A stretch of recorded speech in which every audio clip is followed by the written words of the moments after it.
mu karere ka Kamonyi mu murenge wa Kayumbu, umunyamabanga nshingwabikorwa w'umurenge yatawe muri yombi akurikiranweho icyaha cyo kurya amafaranga ya ruswa angana n'ibihumbi 500 by'amafaranga y'u Rwanda. Aya mafaranga rero basangiye na gitifu, birangira rero aya mafaranga umuturage bamwemereye yuko azubaka inzu, ariko kugeza amagingo aya ngaya hari ku itariki 15 nibwo uyu mugabo inzu yiwe ubuyobozi bw'akarere bwaje bukayisenya, ahita rekarama atanga n'ikirego avuga yuko umunyamabanga nshingwabikorwa na gitifu bamwemereye kubaka iyi nzu kandi banamuhereza icyangombwa kinasinyeho. Banavugisha n'abanyerondo, ntago bigize baza gusenya iyi nzu, ariko iyi nzu baje kuyisenya uno munsi nibwo umuturage yaje kwita ajyana ikirego kuri RIB. Uyu munyamabanga nshingwabikorwa ahita atabwa muri yombi, ubona gitifu akurikiranweho icyaha cyo kurya amafaranga cyangwa cyo kwakira indonki kugira ngo bemerere umuturage kubaka binyuranyije n'amategeko. Uyu munyamabanga nshingwabikorwa na gitifu bavuga yuko uyu mugabo bamubwiye yuko azavugurura, ntabwo bigize bamubwira yuko azasenya akubaka bushyashya.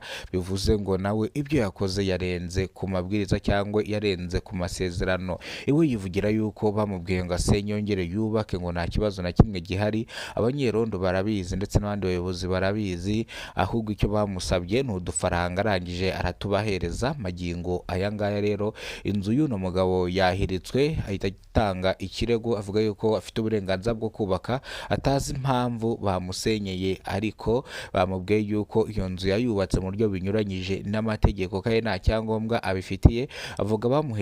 Avuga bamuhaye ububasha, bamuha n'uburenganzira bwo kubaka. Mu kubavuga rero bahise bafatwa batabwa muri yombi bakurikiranwe icyaha cyo kwakira indonki kugira ngo bemerere uyu muturage kubaka inzu. Mwibuke gutanga ruswa ni icyaha gihanwa n'amategeko, no kwakira ruswa ni icyaha gihanwa n'amategeko. Duce ruswa, turandure ruswa burundu hano mu gihugu cy'u Rwanda. Uyu munyamabanga nshingwabikorwa n'uyu gitifu nibaza gukatirwa turaza kubabwira igifungo bakatiwe, ese byagenze gute kugira ngo bano batabwe muri yombi. Ibi byose ndaza kubibabwira mu makuru arambuye mu kanya. Niba rwo bwa mbere gize kubona umuyoboro, ibuka gukora subscribe, ufungura inzogera uzajye umenya byinshi dukora umunsi ku munsi. Imana ikurinde, iguhezagire, iguhereze umugisha, ubuzima buzira umuze n'amafaranga. Imana ikomeze ikube.